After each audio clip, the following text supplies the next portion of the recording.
Muito obrigada. Queria Cumprimentar muito também. saber do posicionamento do Instituto Brasil-Israel. Sei que o senhor é colaborador do Instituto.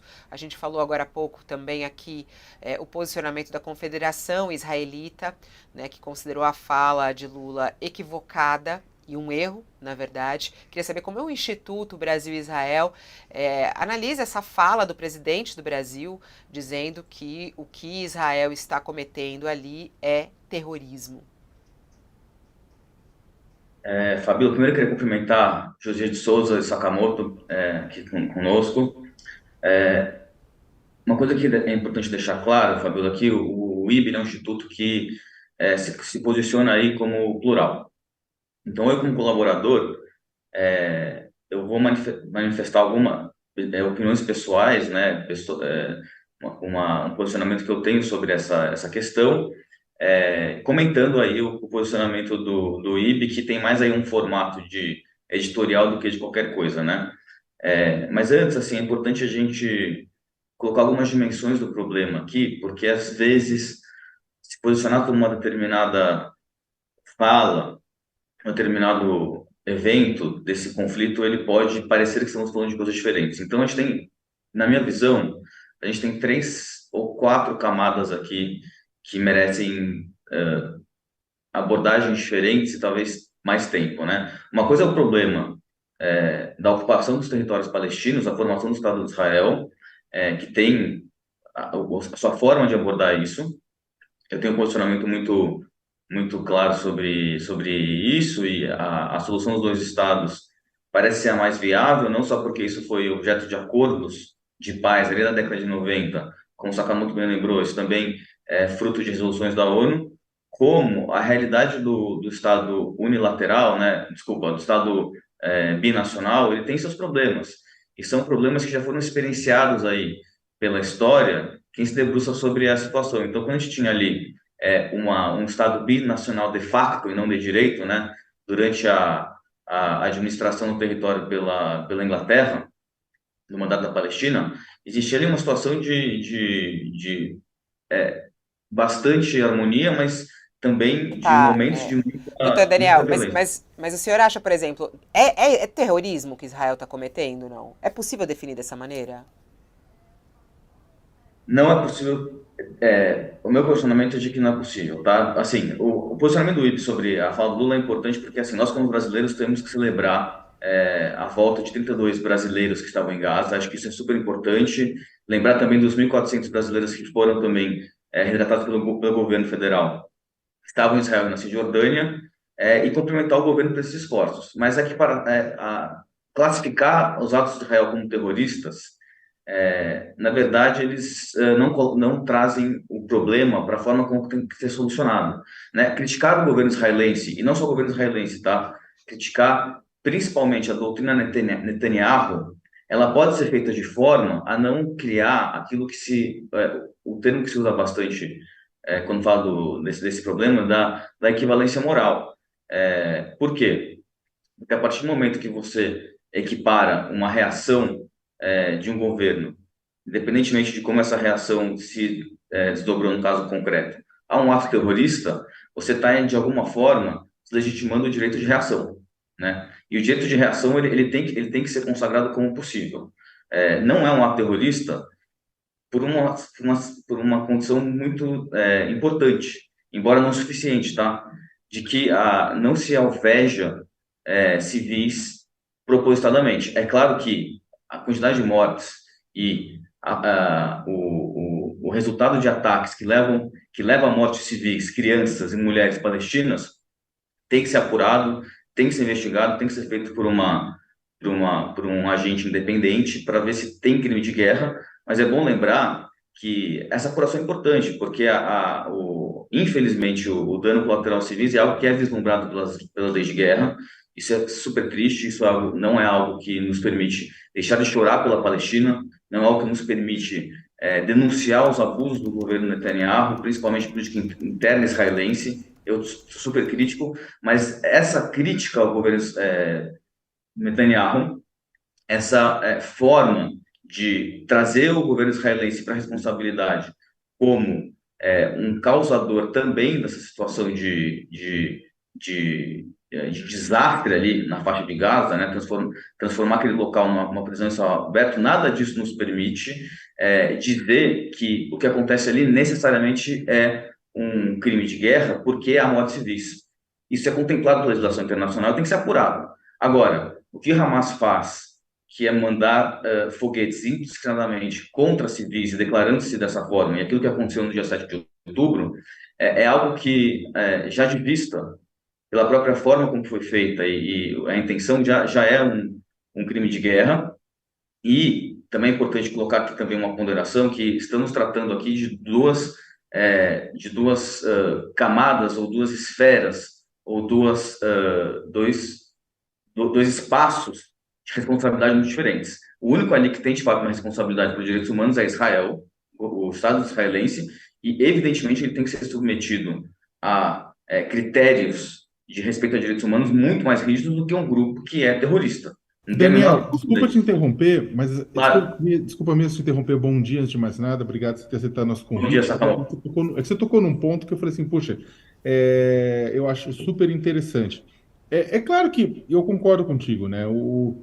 Uma gestão Netanyahu, não precisa nem explicar, tipo, a reação de Netanyahu seria diferente da reação de um partido trabalhista no governo, no poder em Israel, por exemplo, né, ou qualquer outro partido, né? Não estou falando que não teria uma reação, mas a reação é diferente, inclusive porque vamos também ponderar, como a gente tem discutido e muitas pessoas têm discutido em Israel, o curso da guerra para o povo israelense, né, significa, na verdade, uma questão de justiça, uma questão de tentar evitar que volte a acontecer, ponto. Para o Netanyahu, é uma questão de sobrevivência política, porque, dada a incompetência dele em impedir o ataque de 7 de outubro, o ataque terrorista do Hamas, né, a cabeça dele está a prêmio, né, e é bem capaz dele rodar, né, ao final do conflito, a depender do resultado. Mas aí que tá, e aí é o ponto, né? Eu não vou nem entrar nessa questão do terrorismo, não. Mas você acha que é possível, viável, né? É possível que Netanyahu seja levado ao Tribunal Penal Internacional após o conflito? Eu não estou falando de outras pessoas, estou falando exatamente de Benjamin Netanyahu. Você acha que ele pode ser levado ao tribunal, pode ser denunciado por crimes de guerra? Sakamoto, isso vai depender, porque é o seguinte, a gente tem ali a questão da responsabilidade do Netanyahu, ele tem duas frentes, né, que é a questão interna israelense, que ele tem ali um tema de corrupção, ele já, enfim, isso tem boas chances de que se ele cair do governo, ele de fato vai ser condenado por isso. Sobre os crimes de guerra, é, tem alguns red flags fortes, tá? Por exemplo, eu não diria expulsão, né, como disse o nosso presidente Lula, mas esse forced displacement, né, essa movimentação forçada de população civil, isso é um red flag forte aí Ou para. mesmo o cerco, né? Ou mesmo a forma como se deu o cerco. Em outros momentos, Israel já tinha imposto um cerco para fragilizar o Hamas. O cerco desta vez, ele foi de uma forma que acho que até atropelou a Quarta Convenção de Genebra com isso, né?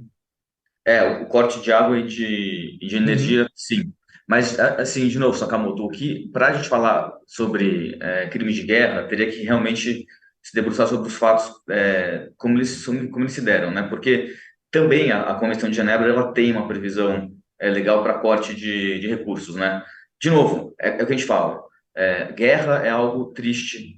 Ver aquele monte de palestino morrendo é um negócio que me toca, me atrapalha emocionalmente. Só que as leis de guerra elas existem justamente para olhar uma situação em que em que há em que há tragédia, né? E todas essas questões, a lei internacional ela contempla alguns critérios para que permitam. Então, mesmo o forced displacement, né, que é você obrigar a população civil a sair das suas casas em determinado local, ela tem aí alguns critérios que possibilitam isso, que, sim, de maneira geral, são decisões que são tomadas para preservar a vida.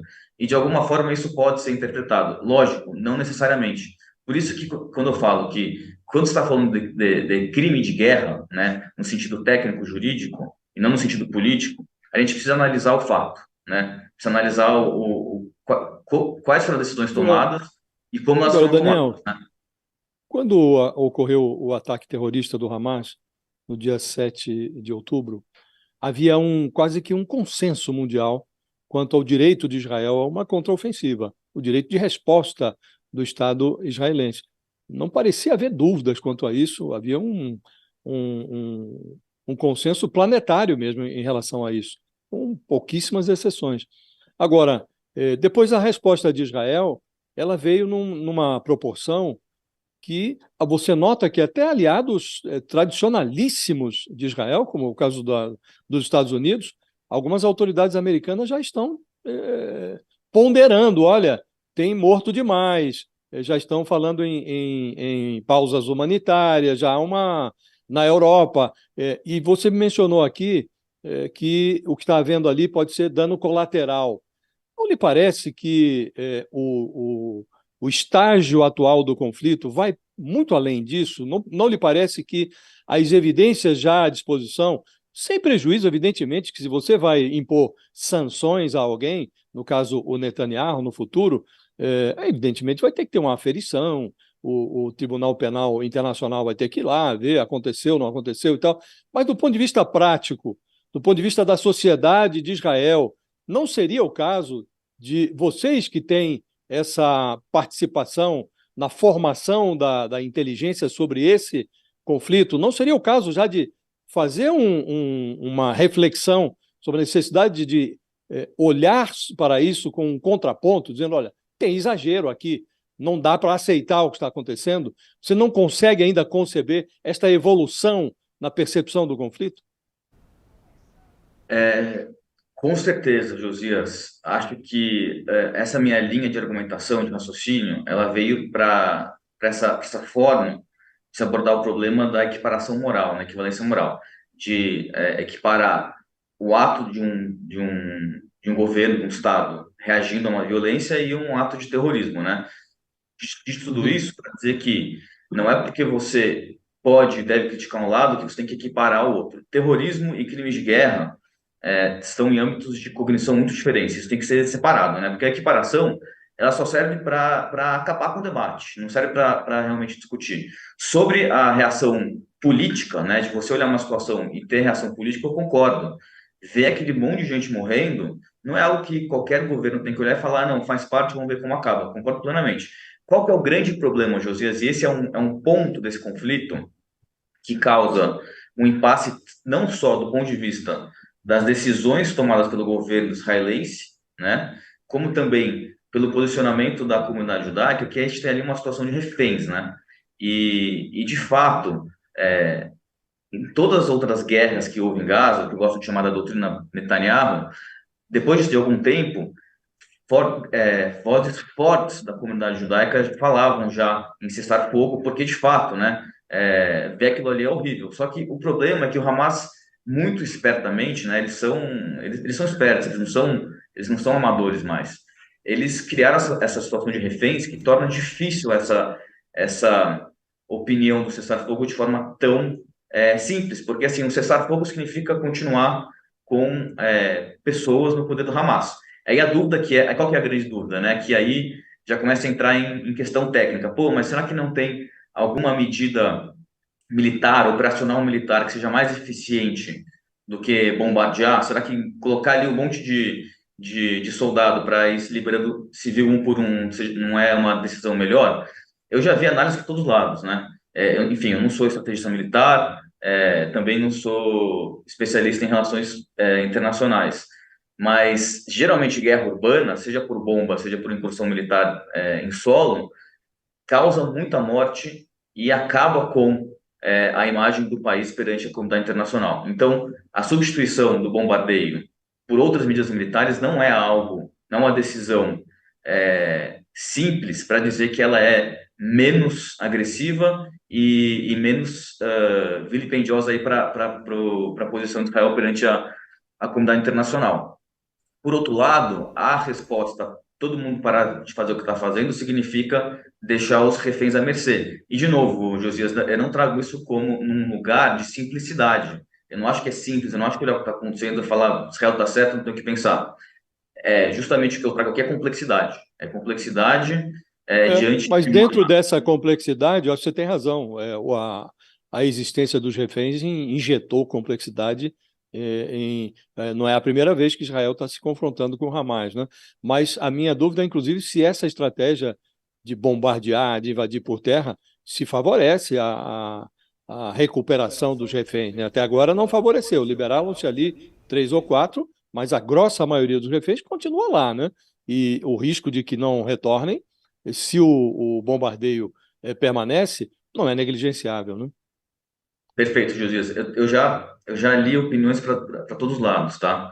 Também não é simples, porque um confronto urbano, ele é muito complexo, porque quem conhece o lugar, quem tem o reconhecimento do terreno, quem tem a proximidade da população é o Hamas.